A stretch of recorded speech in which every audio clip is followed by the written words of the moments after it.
Unmute. This evening it is my pleasure to present Scott Safe, who will talk to us about the Lesher referendum dollars. The Pikes Peak silver mine scene is now finally explained. Take it away, Scott. All right, thank you, Jason. Appreciate the introduction here, and I'm going to dive right into it here. I've got a lot of material to cover, but I think a lot's been written about Lesher over the last 126 years, and I would not do this presentation if I did not have something new to bring to the table. So, and actually, I do. I'm very proud to say that I do have something I think significantly new, and so I'm proud to be doing this tonight. So, thank you for that. My first goal one is to share this finding that I recently came across in the last few months. And then the second part of it is a little bit of a give and take, where in order for you to really fully understand this change in Lesher's, I really need to go back through the history of Lesher and how he came to do what he did. And that's going to take a little bit of time. So hence the second part will be the best part. The first part will be a bit of a recap of Lesher if you already know about that. So with that, I'm going to dive right into it and take it off from there.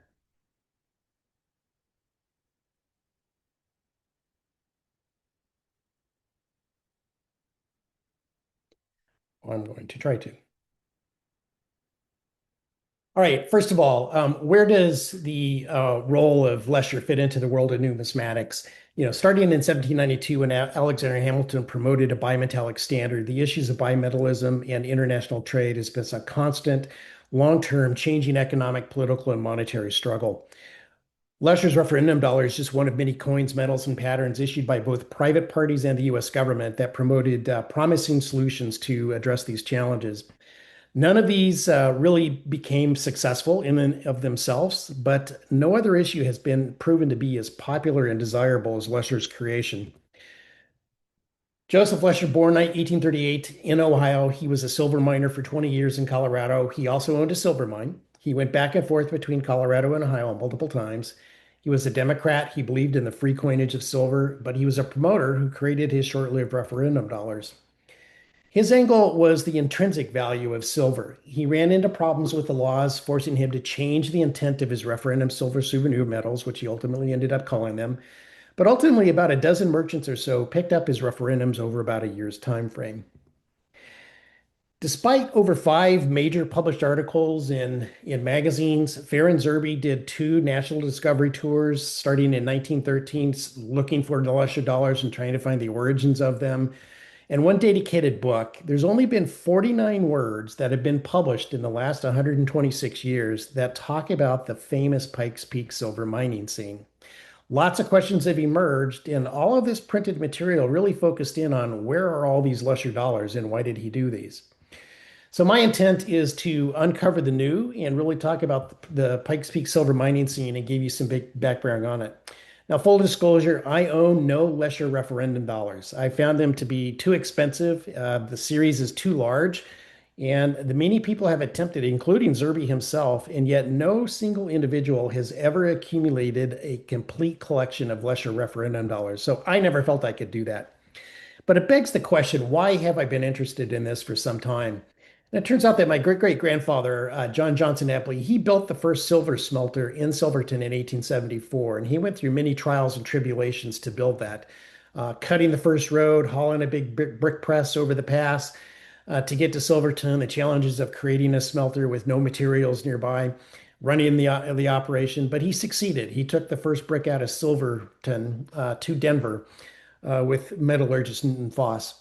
So I've always been fascinated by that Pikes Peak silver mine scene because I think it really captivated and illustrated his life's works. And so I've always searched for the meaning of it. Was there something more there than just this general mining scene? So let's look at those 49 words that have been published to date. The first in 1900, when he came out with his first Lesher referendum dollar, he advertised it extensively and was very successful. And one article came out and said the coins are engraved with a cut of Pikes Peak and surrounding hills at the front, of which is a reduction mill and mine. And that was it. 29 words, very eloquent, very brief. In his patent for 1901, he did outline, the major components of that Pikes Peak mining scene, but he gave it very generic descriptions and really never said anything other than it's a mining scene. So it was quite disappointing and left a lot of unanswered questions with that. In early 1900s, the first article came out, and it was August 1911, Edgar Adams, he had found a number of Lesher dollars and he sort of was the first person to really sort of catalog it, but he said nothing about the mining scene.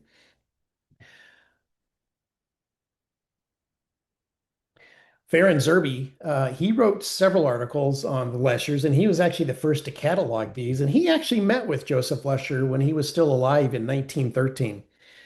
When he cataloged them, this is what he said about Lesher's mining scene. An ideal mountain mining scene occupies the upper half of the field in two lines at the top, divided by the central mountain peak, Pikes Peak Silver Mine. That's all he said. Another 21 words added to it, and nothing really new, nothing substantial. Never dug into it, why he said it. That was just it. That was his description. December 1920, numismatist Charles E. Briggs also did an extensive article. He basically repeated previous facts that were stated earlier. July 1958, Dr. Philip Whiteley came out with his article, also published in the Numismatic Scrapbook magazine. He basically found a few more Leshers, but reiterated the same facts, said absolutely nothing about the Pikes Peak mining scene. Then in February 78, Adna Wild came out with his article. It was a very extensive, quite long article published in the Numismatist magazine.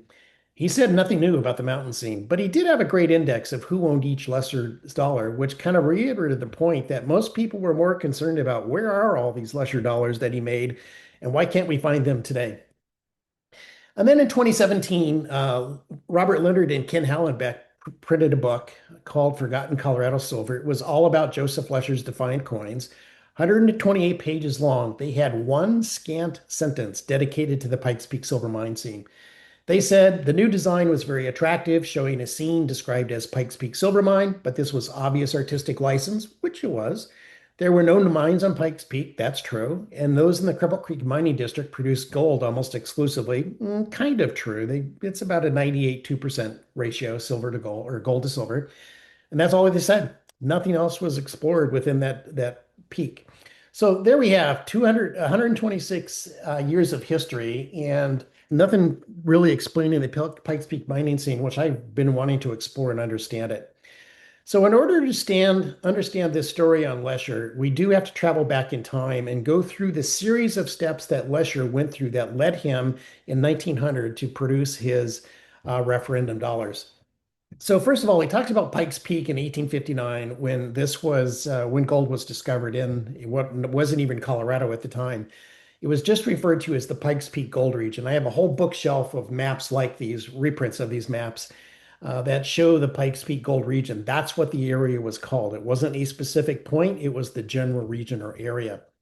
Even in the 1860 censuses, you'll often find references to profession being Pikes Peaker. They left for Pikes Peak. They were gone during the census survey, but they were recorded into the census. This one highlighted here happens to be my great-great-grandmother who had married my great-great-grandfather Ripley 1 year prior, but she was gone to Pikes Peak by 1860 already, with a number of her family members also shown on this page. So kind of pop culture really took over. It was Pikes Peak was the region until Colorado became a territory in 1861. It was established by President James Buchanan in 6 days before he left office. That gave the right for Abraham Lincoln to appoint the first territory officials, which he did using his friends and family Rolodex. Lesher's early years in Ohio, he was born in 1838, the family of 11 children, two brothers, eight sisters, all descendants of German pioneers. He left the family farm at the age of 22 and became a merchant.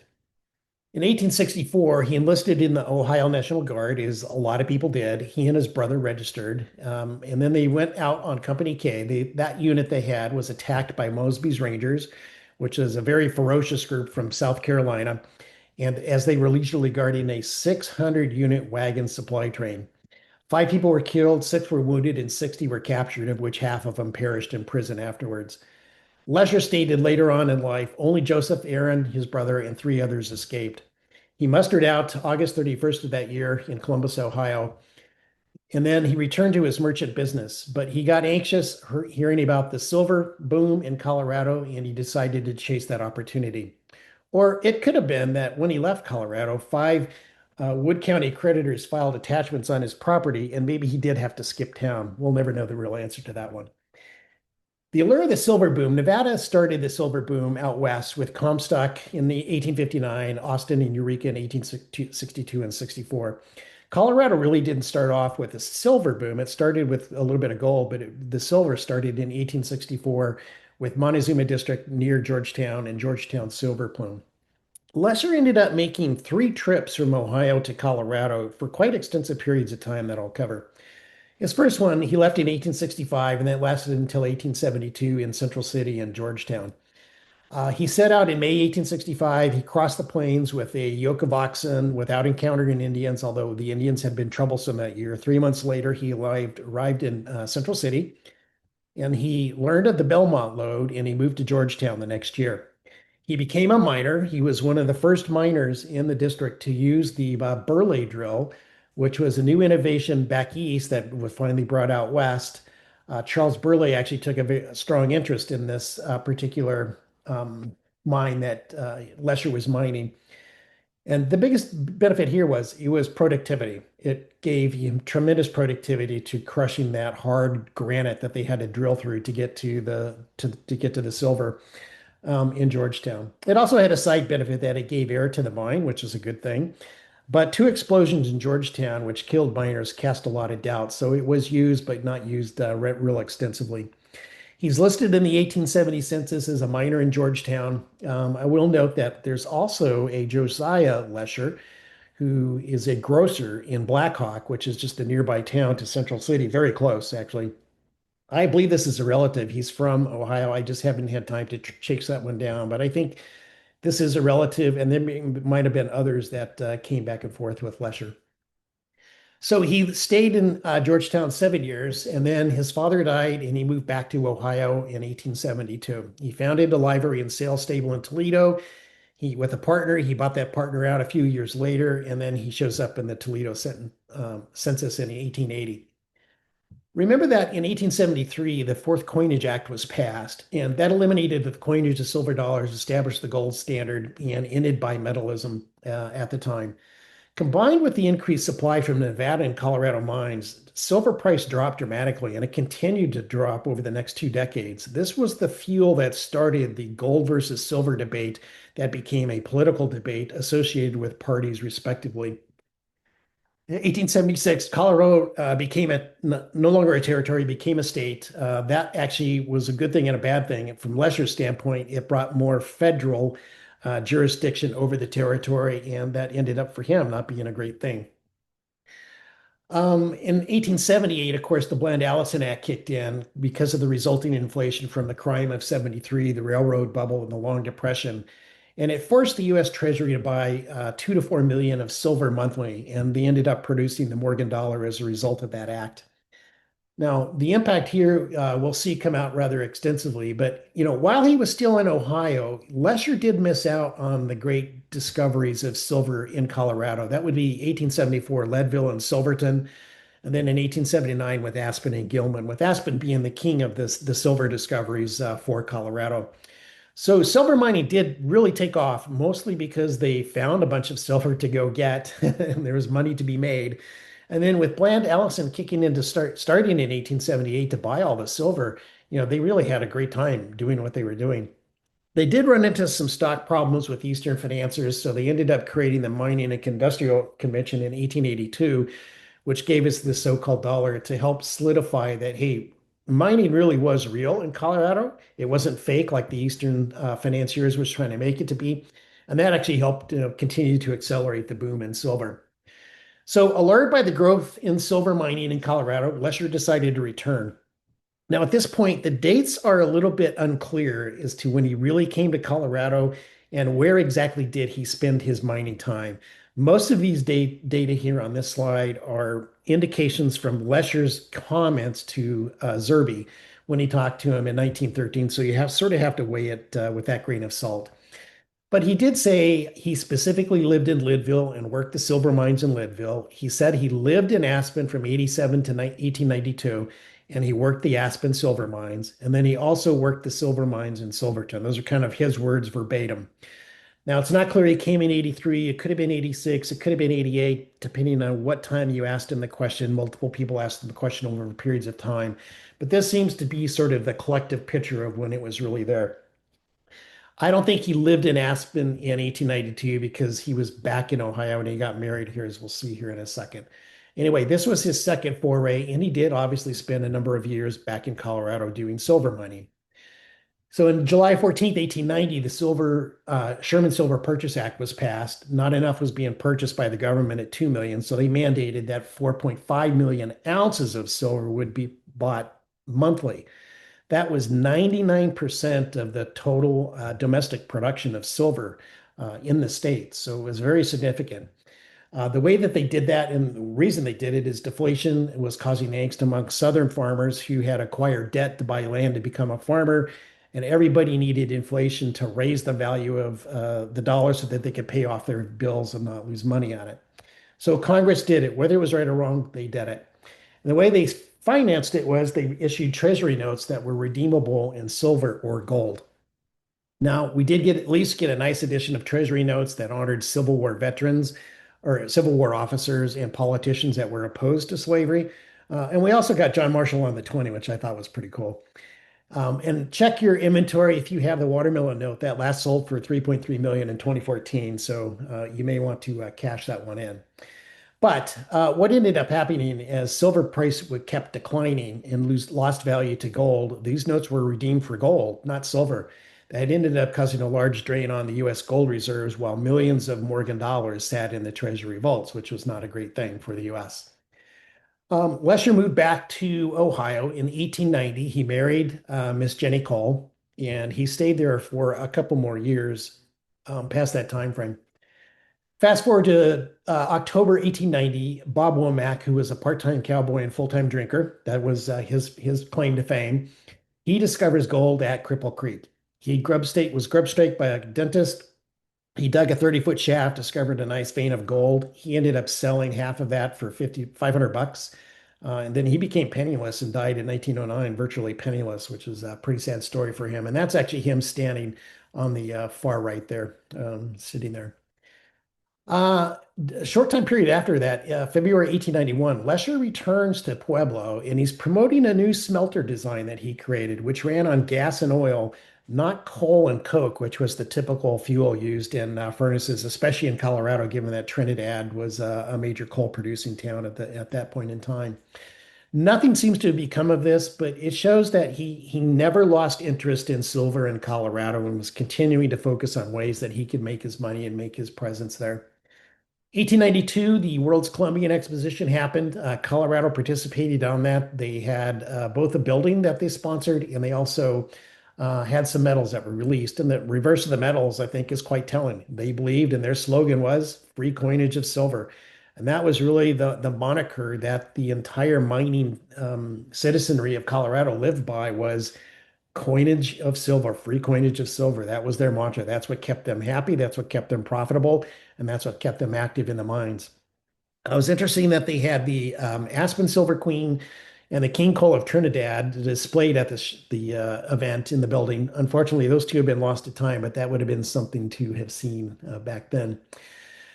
In 1892, Lesher and his wife, decided to permanently move, or they moved to Cripple Creek, and it became permanent for them. That was their last foray from Ohio. He stayed there in that region, and we'll kind of walk through what he did. I will make a note just as after the Lesher referendums, which was from 1900 to 1901, he also went back into mining. He went to Nevada and to both in Churchill County and Esmeralda County. He owned silver mines and he mined silver there. Then in 1913, he had a gold mine in Larimer County, which is Fort Collins, Colorado, which also then turned into a uranium mine. He became a uranium miner in 1913, which was slightly before his death in 1918, which may have been one of the causes of why he died at that age. When he moved to Colorado, he went to Cripple Creek in 1892. In 1893, he opened up an ice cream store in Mound City, which was an adjacent town. This is a picture of Mound City from 1893, and I think you can envision one of these cabins is Lesher's ice cream store, which I find to be phenomenal at that point in time. How he made ice cream in the mountains, I'll never know.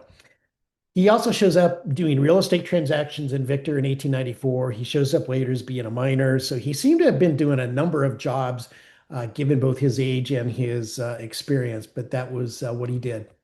Of course, in 1893, the Silver Purchase Act was repealed, and mainly because the ratio of gold to silver increased from 16 to 1 to 30 to 1, caused a silver's decline and a rush on gold reserves again.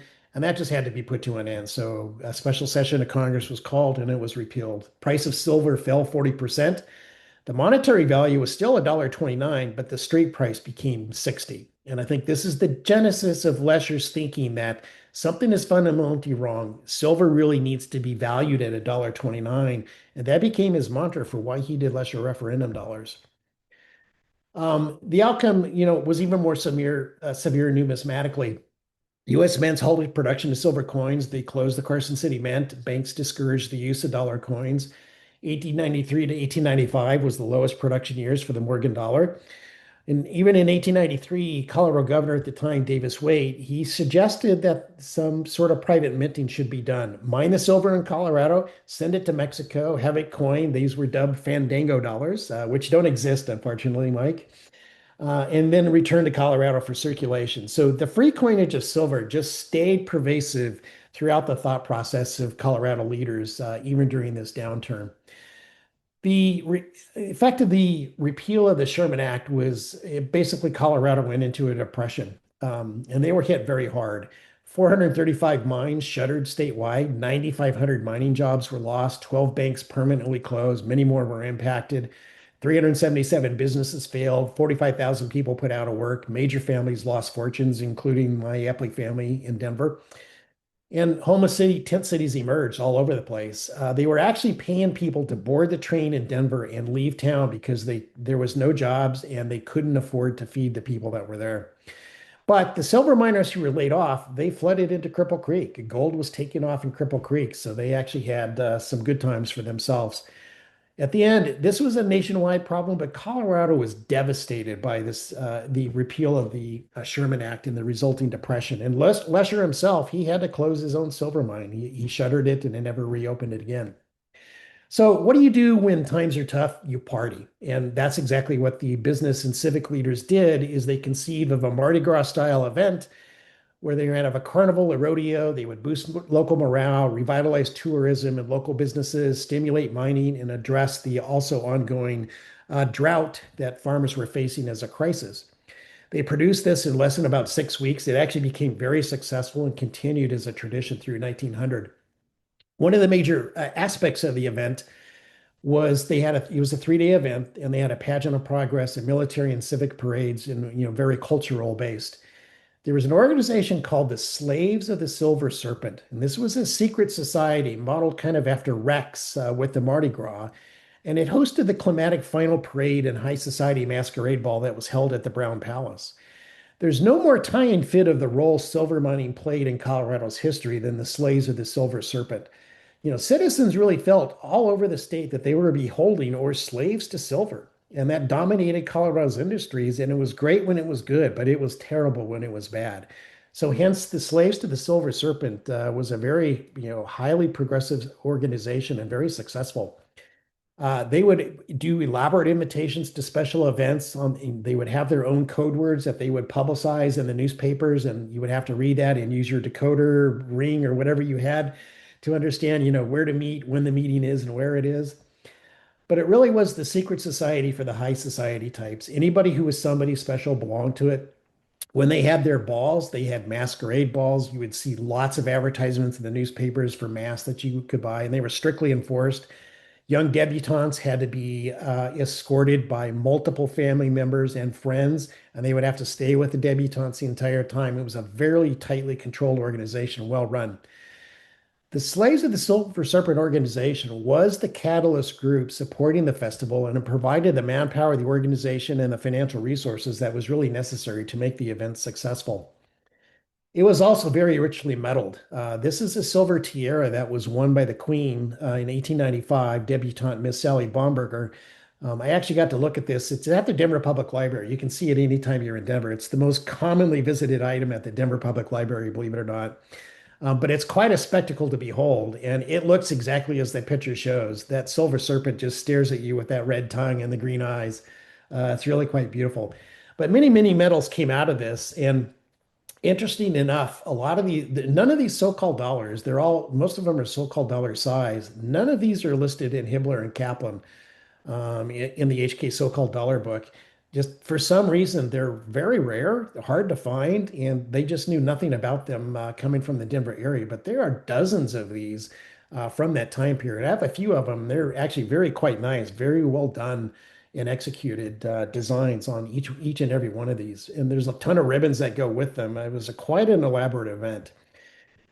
And when you look at the monetary issues that this Lesher referendum dollar that we're going to get to next here talks about, there was a number of them that occurred in this time frame that we just talked about. Two that I'll point out would be the U.S. Mint did patterns on both the Goloid dollars and the Bickford patterns. Dana Bickford convinced the Department of Treasury to actually do a pattern for his international coin, which was going to address the international trade problem at the time. And they agreed to it. They did. They actually did multiple patterns, and they're actually quite nice and elegant, very well done and executed. Just never took off. And then also the Utopia dollar, Nicholas Veeder out of Pittsburgh, combined gold and silver in one coinage. Unfortunately, his die broke early on, and he didn't create another one, but that kind of fell short. Just kind of indicative that there was great ideas and momentum, just none of these things ever really took off. But we're in the middle of a depression that led to the 1896 presidential campaign, and it very much lined up the silver versus the gold, or the Democrats versus the Republicans. Bryan was the Democrat from Nebraska, supporting a bimetallic standard, and he became the favorite in Colorado, obviously. Um, the interesting thing about Bryan dollars is at the time, 53 cents of silver was used in a Morgan dollar. So if you really wanted to have this bimetallic standard, Bryan dollars were actually done by the opposition. Basically, you would have to take a Morgan dollar and double the size in order to have the 16-to-1 standard that was promoted by Bryan. And so they used these as a political token to really make fun of Bryan and what he was really trying to accomplish. Imagine trying to put these in your pocket and carry around 10 or 20 of these. Would not have worked. Gold became the standard in Cripple Creek, and hence the state focused on that. They created actually the first gold mining convention international, and it was held to facilitate and focus on gold extraction and refining technologies, which was becoming critical to increasing the rate that gold was coming out of the mines, which was helping solve our gold deficit problem in the U.S. 1898, Victor held a 4th of July parade. I just put this one in this presentation just because it's from Victor, where Lesher lived. It is a very rare so-called dollar. I've only seen one, this one that's on there. I believe it was from Schwab because that's their Schwab flag design on the reverse from 1898. So 1899, the economy is improving. Creek Gold was leading the mining evolution in Colorado. In July of 1899, William Jennings Bryan actually visited Victor, and he was greeted by the Democratic Club, who all wore their full uniforms. He even spoke at the Silver Republicans gathering. There was a large group of Republicans who were silver advocates, so they only had their own group called the Silver Republicans. He spoke there. He received a gold cup. He toured a gold mine, was given a fine specimen gold. And of course, he gave a very long, eloquent talk on the benefits of bimetallism for gold and silver. And it's very quite possible that Lesher was there at this particular event.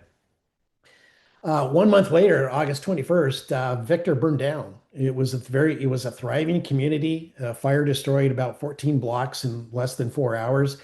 Lesher's house was not impacted at all. But I thought this picture was a pretty good indication of what happened in the fire, where everybody just kind of moved all their personal goods into the dirt street, hoping that they could at least salvage something from that. And then 1 month later, the 1899 Festival of Mountain and Plain was held. Again, very heavily metalled, some quite elegant metals from that particular event. But one thing I want to point out from that festival that's relevant to this discussion here, there was always drilling contests that were held in the mines themselves, and they would often have sometimes a couple mines would compete against each other. But for the first time, they decided to have an interstate rock drilling contest. That rock drilling contest was going to pit the greatest of the greatest from not only Colorado, but anyone else who wanted to attend and see what they could do. An entry was advertised to entice people, and that they said that there would be a first prize of $750 cash, together with a gold medal valued it at about $100 for the winners. I thought that was pretty interesting. Four or five groups from the Cripple Creek area participated on it. Bob Lyons, who was president of the Free Coinage Miners Union of Altman, Colorado, a small town near Victor. He was actually found guilty prior to blowing up the Strong Mine because there was a lot of mining strife between the unions and the mines. He was found guilty of blowing up the mine. He was sentenced, but then he got pardoned by a Republican governor who was sympathetic to his cause.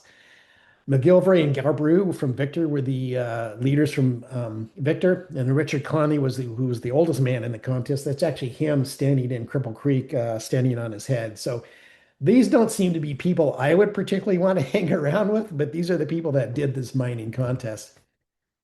Lesher could have attended this festival quite easily. He lived in Victor, obviously down here on the lower left near Cripple Creek. He could have taken the railroad through a very windy mountainous road down to Colorado City, which is near Colorado Springs, and then taken from there the train to Denver. It's very quite probable that he may have done that. And we'll see this actually comes into play a little bit later on. It actually turns out the Victor team won the gold. So they won the gold medal, and quite interested to see what that actually looks like and how that came about. So 6 months later emerged. Let's pay attention to the dates as I whip through this as we get into Lesher dollars. March 14th, 1900, the Gold Standard Act was passed.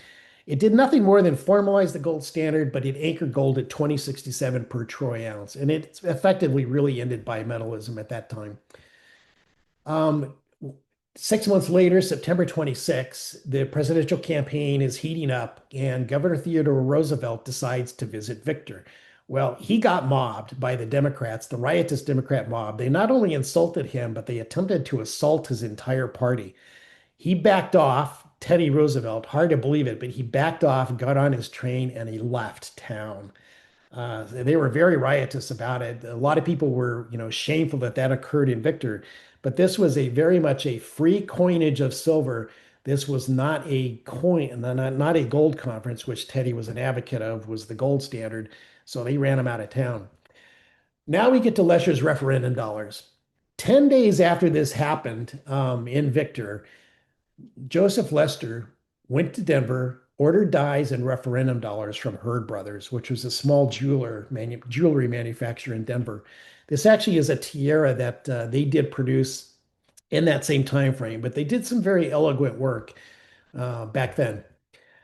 So what was Lesher's intent with the referendum dollars that he just ordered? He saw the result of government actions driving the price of silver down to 60 cents an ounce, harming the people not by their choice. Lesher, he so much believed in the intrinsic value of an ounce of silver to be $1.29, he actually would guarantee that he would buy back these Lesher referendum dollars if that's what you preferred.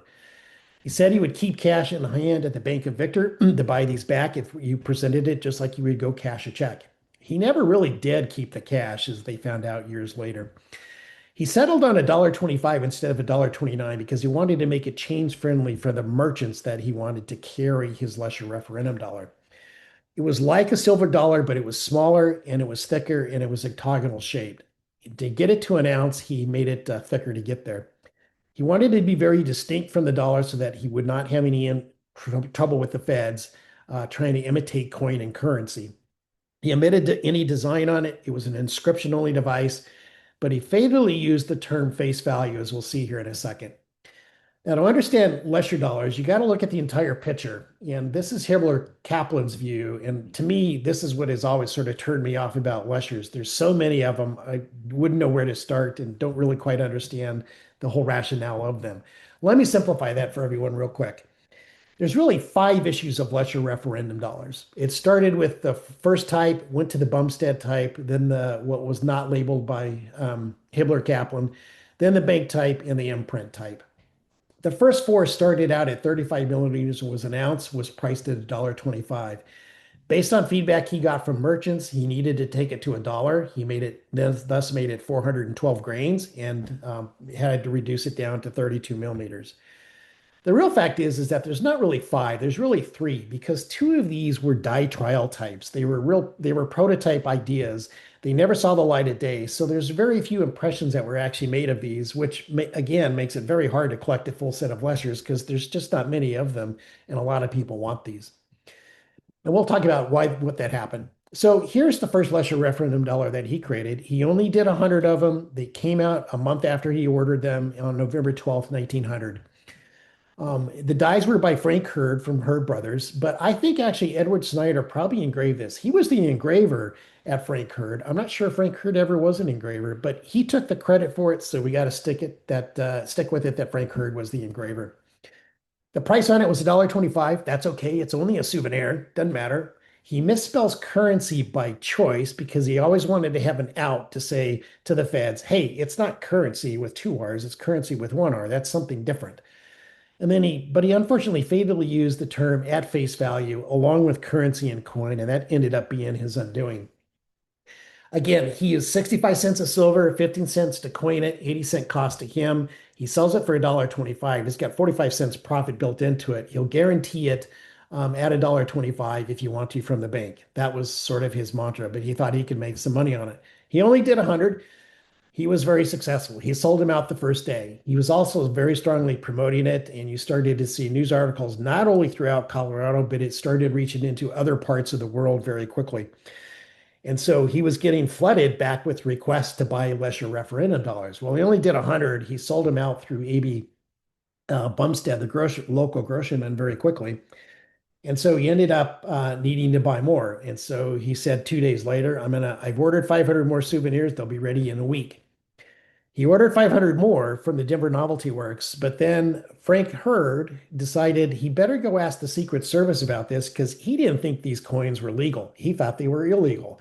He wanted advice. So he asked the Secret Service. They said, they look okay. They asked the attorney, yeah, no laws violated. But 2 days later, they were overridden by the chief of the Secret Service that said, go to Lesher and have the dice surrendered, which he did, and Lesher surrendered the two dice. He then asked what to do about it. As the dies were confiscated and the word got out, all of a sudden the price of these Lesher dollars doubled. People were selling them for $2.50 each and getting it. People were wanting to buy these in advance, so they were giving Bumstead money in advance to buy these when they came back.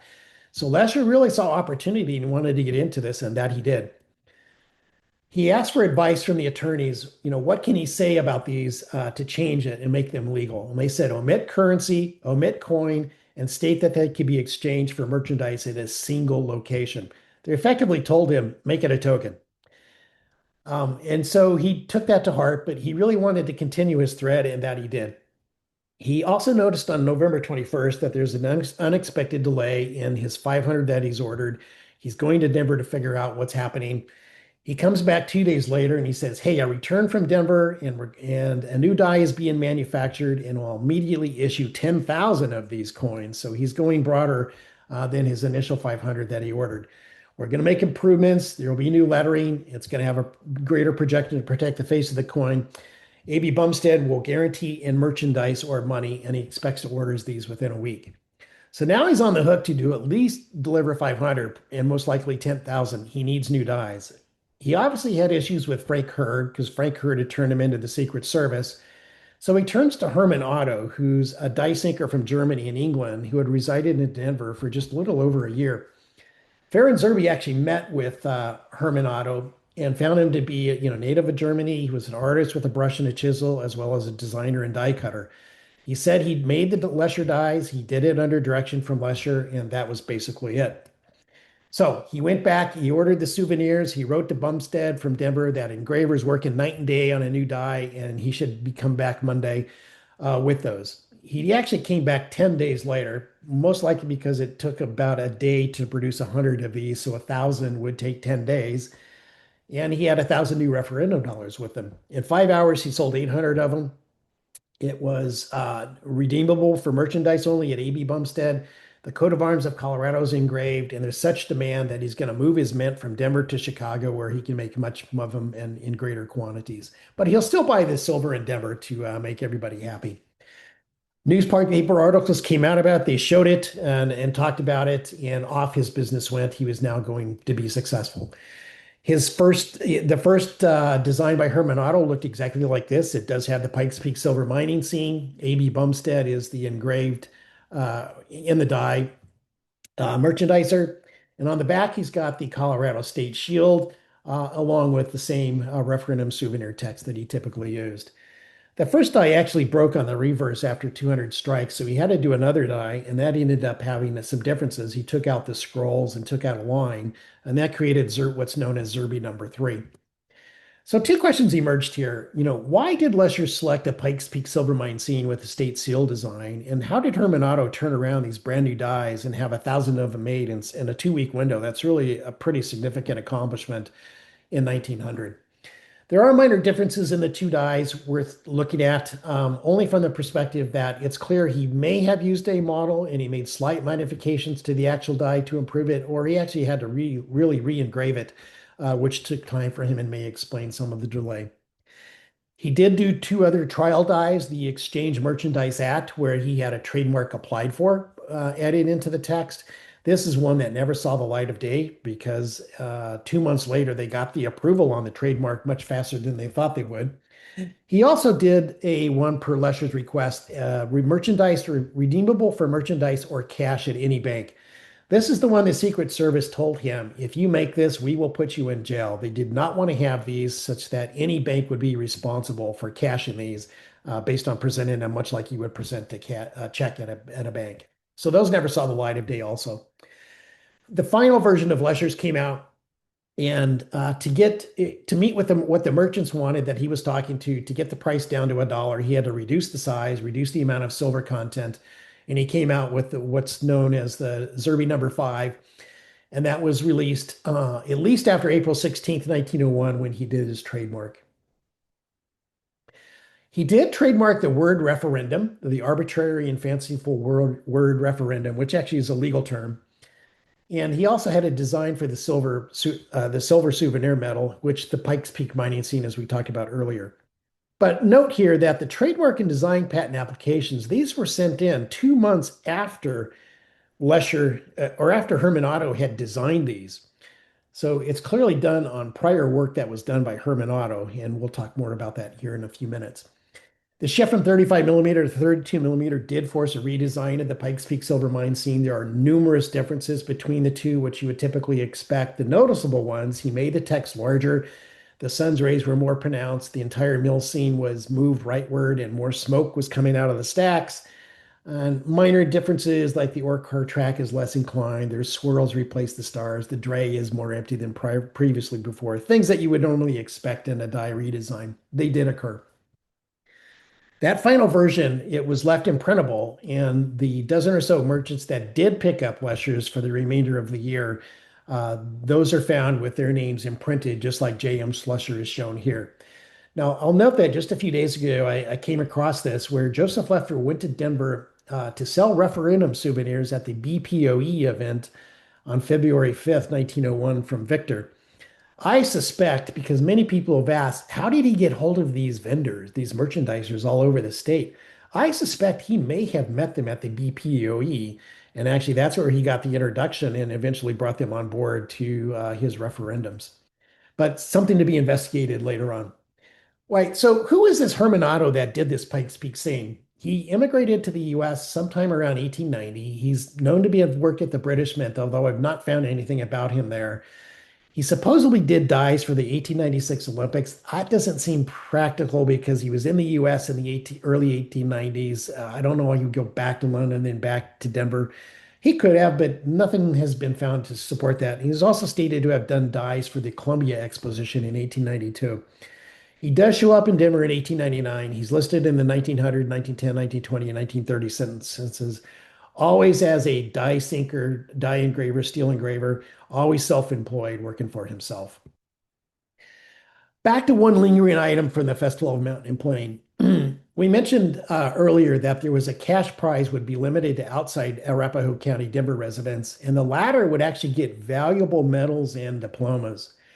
Also talked about in other articles that over $500 in cash prizes besides handsome medals and diplomas. So now we know that there's not only valuable but handsome medals that are out there. We also know that the gold medal was awarded to McGillivray and Carberry from Victor as part of the double-handed rock drilling contest. If you assume the value was $100, gold's at $20 an ounce, that's at least 2 to 4 ounces of gold. That's got to be a very nice medal that was produced. So I set out to find that metal and see what I could do. And as I was doing that, I recall that I had seen this fuzzy image of a metal years ago that I was never able to find and trace down. The learning is always capture fuzzy images of metals that you find. Lo and behold, a few months ago, eBay came to the rescue, and I actually found this metal on eBay. I ended up buying it, paid a little bit too much, but I needed it. And it's a very well executed design with excellent die work. I thought it was just an outstanding example of a festival metal. And so I went to explore it a little bit more in depth. There's four major elements on the obverse, the mountain peak scene. To me, it looks like it's Pikes Peak as viewed from Cripple Creek. There's an abundance theme where an allegorical lady is standing on the Colorado Shield with the farming implements on the left and the results of industry on the right. And then below the exergue is the slaves of the silver serpent. This happens to be a very unique slave of the silver serpent where it's got a single head and two tails. I have no idea what that represents, but it quite possibly could be referring to the gold versus silver debate, a silver serpent with two tails. I don't know, but this seems very plausible that there might be an explanation. The reverse has an excellent carnival full European style with a conical hat, the Mardi Gras jester holding a bottle of wine and room for engraving, which I have another one of these, which actually has a person's name engraved on it on the actual metal itself. And then right below the exergue are the initials HO. There's only one HO in the 1899 Denver directory. That's a die sinker, and that's Herman Otto. He was an independent die sinker engraver. He did work for both Sachs Lawyer, who produced that metal, and the Denver Novelty Works. So he's known to have worked with both firms, and that metal is his. He definitely designed that one. 2 months prior to that medal, the Lesher referendum design, he had submitted to the Denver city. They were looking for an official city seal. They didn't have one in 1899. And so he submitted a design. He did it anonymously, but he signed it as HO when he submitted it, 1617, which is his business address. He ended up being found out. He unfortunately did not win the design contest. It became political, and he was on the losing end. But he had a very interesting image that had multiple symbols that we will see on the Lesher dollar that he also created. So here's Herman Otto, die sinker of two metals and one seal. I decided to put the two together and kind of look at them. And I started going back and forth saying, I think there's something there. I put my level down. I said, there's definitely something here between these two metals. I stacked them up this way though, and came back that no, two out of the three peaks line up, but there's a third one that's disaligned. Maybe there's a die size problem. So I compared the 35 millimeter to the 32 millimeter. Unfortunately, they both show the same thing. So two out of the three lined up, but then I just said I should really take a closer look and maybe overlay the two metals, and I did that. So I overlaid the two metals together, and what I came back with when you put them in transparency mode is they exactly line up. The F&P metal from 1899 and the Lesher referendum dollar from 1900, they exactly line up. These lines kind of help signify the lineup between the two. And I'll go back and forth here just a little bit. It's hard on Zoom to see this back and forth, but it does make sense when you look at it from that perspective. I will note that this large area in red from the F&P metal and the Lesher metal, this large part of Pikes Peak is taken out. Why did he do that? Well, he needed to insert the word Pikes Peak silver mining. He needed room to do that. So he took out the mountain to do that. Because he did that, the sun that he had it on the F&P metal would have been into the text. So he moved the sun over to the right where that space was there. And thus he had all the room to write Pikes Peak silver mine and continue his die design. But as I rock kind of back and forth between these, focus your eyes on particular lines, like start over here. And as I go back and forth slowly, you'll actually see that the two line up exactly to be 100% the same.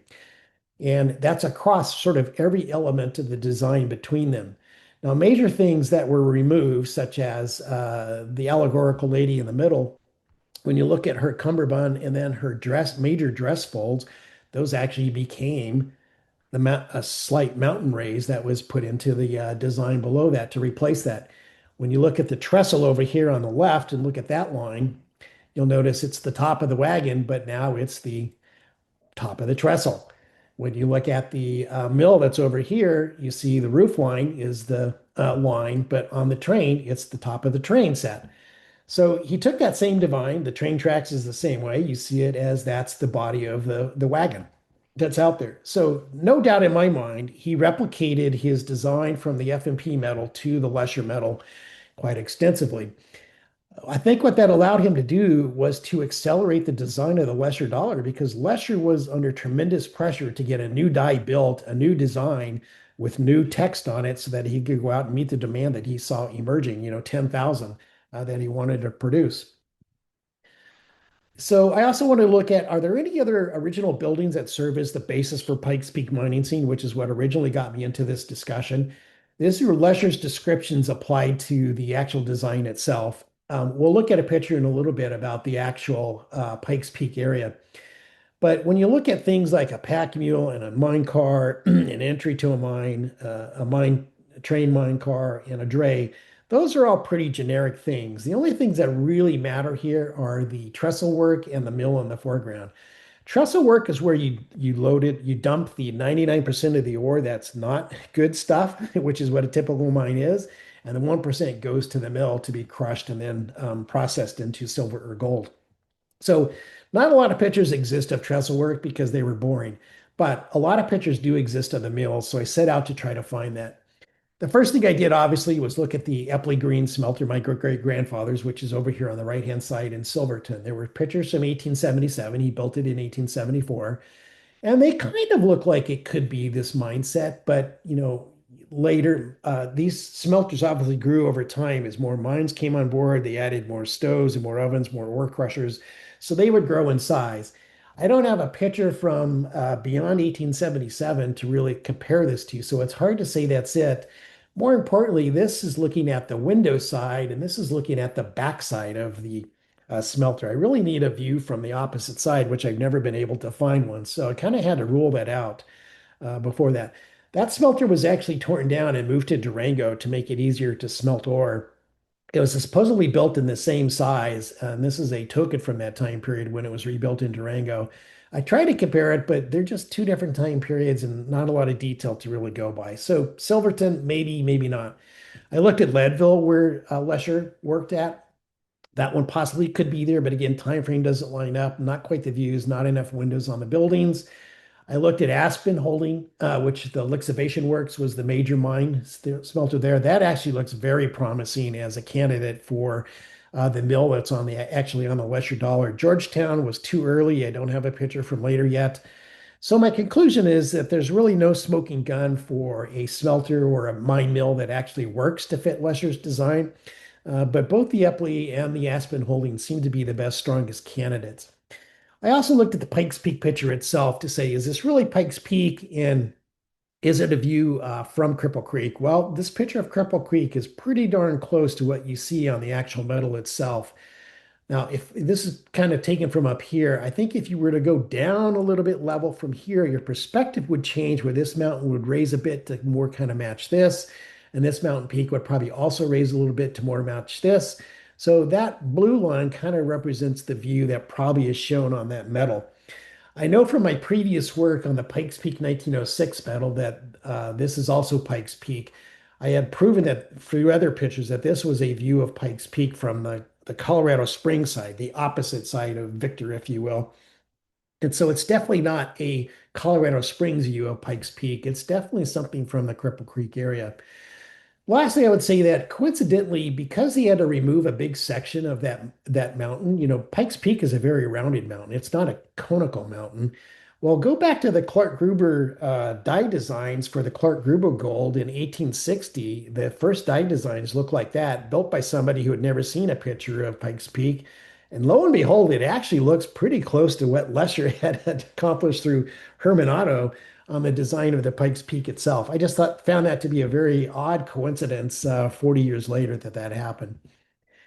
I also looked at the reverse. The Colorado or coat of arms is actually what he wrote into his patent description. The one that's on the medal is actually an ear top French base style shield. The 1876 coat of arms from Colorado was scroll eared in a 16th century format. And the official Colorado state seal from 1876 has this format, which I don't know the name of yet. It's not the same, but Lesher always wanted an out, and he most likely would not have wanted to do the Colorado State Seal because that would have got him in trouble with the Colorado legislature. So he probably ordered Herman Otto to do something different just to make it a little bit unique, but keep it as close as you can to the actual Colorado State Seal. And that's the design that Herman also did on the 1899 medal, again in a little bit different format. So they were probably aligned that that probably was something they wanted to happen. Coincidentally, Herman's seal design proposal actually has the same type of shield as the Colorado coat of arms style, very, very similar in what he proposed in 1900 for that Denver City seal. And then lastly, the scrolls that originally were on Zerby 2, the first Herman Auto release before the die cracked, they're very similar on the reverse of the FMP medal. And it seems to be a hallmark of Herman Otto's creativity. He would kind of add these scroll type marks that he did on both the Lesher and on the FMP medal, which I think is just another indication that it was there. Wrapping it up here, January 1900, a second gold medal was actually awarded to outgoing President William Byers, who was the editor of the Rocky Mountain News newspaper. He was one of the key founders of the Slaves of the Silver, and also the Festival of Mountain and Plain.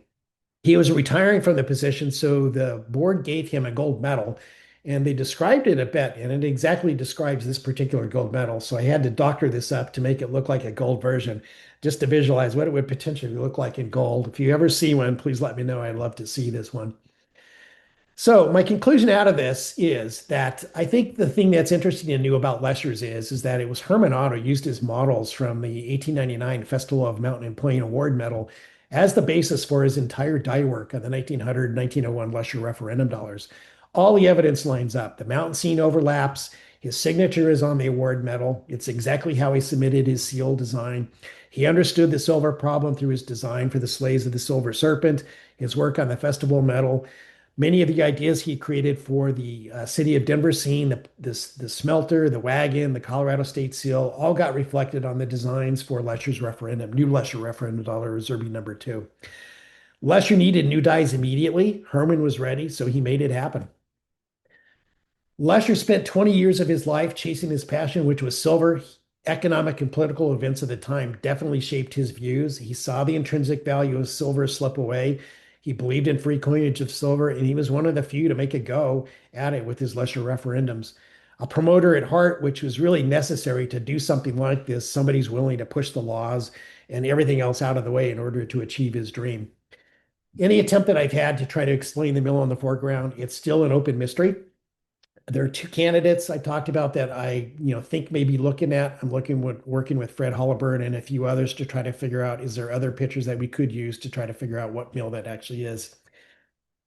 Lesher took the credit, though. He submitted his trademark and design patent only. No mention of Herman Otto in those. 2 months after Herman Otto created these, what's known as Zerby 2 dies in February 14th. I'm satisfied that these facts kind of finally explain what was behind the Pikes Peak silver mine scene. I'm glad that the story is now finally told. It needs to get out there. You're one of the first to hear it. So thank you for that and putting up with me. But I do believe if you do collect Leshers, you're now going to have to collect the Festival of Mountain and Plains. And it's very difficult to find because they go hand in hand and tell the complete story. Unfortunately, the story does have a sad ending. 35 years later, Herman Otto became ill. He went down to City Park, sat at the Dusseldorf statue, probably reminiscing of his early days when he was born there. He wrote a note to his friend, Harvey Schammel, to dispose of his belongings, and he shot himself. It got even sadder because 2 weeks later, one of his best friends, a jeweler, Walter Rochlab, he was morbidly depressed at the death of his friend and his own inability to find work. He went down to his basement workshop. He drank a bottle of jeweler's poison, and he also died. Now, there is one remaining mystery here, and everybody's asked the question, and no one's ever come up with a great answer to it. Why exactly did Lesher quit making these referendum dollars? Many people think he ran out of merchants, people just lost interest in it. That's kind of the conventional wisdom. One thing I've discovered in this research is that he may have actually gotten lucky. In November of 1901, he's actually stating that he has found out through family members that he is a heir to a fortune worth $300 million, and his portion should roughly be about $2 million. The attorneys are working on it, and he expects to be able to collect this shortly. Now, nothing ever has appeared that this actually came out. I doubt that this actually happened, but he certainly made a lot of noise about it in November of 1901. And maybe this was his out to get out of Lesher referendum dollars. I don't know. But it is interesting he made this move and said this. He does show up, as I mentioned earlier, out doing mining in 1906 in Nevada and also then in Colorado in 1913. So most likely he did not get that $2 million. That's the end of it. I do want to, thank a bunch of different sites, and then also a thank you to Michael Winter. When I showed this Field and Mountain Medal a few months ago at the PCNS meeting, he made the comment, that kind of looks familiar. So I took that to heart. And then Bill Hyder at the same time, thanks to Bill, he also said, what are those engravers initials on the medal? I had this on my list to, research at some point in time, but I have a long list of things to research. And so those comments kind of stirred my interest, and I researched it, and it actually ended up coming with this discovery. So thanks for that. And with that, now you know the rest of the story. Thanks for putting up with me. I'll leave it open back to you, Jason. Yep. Thank you, Scott. That was very, very, very interesting.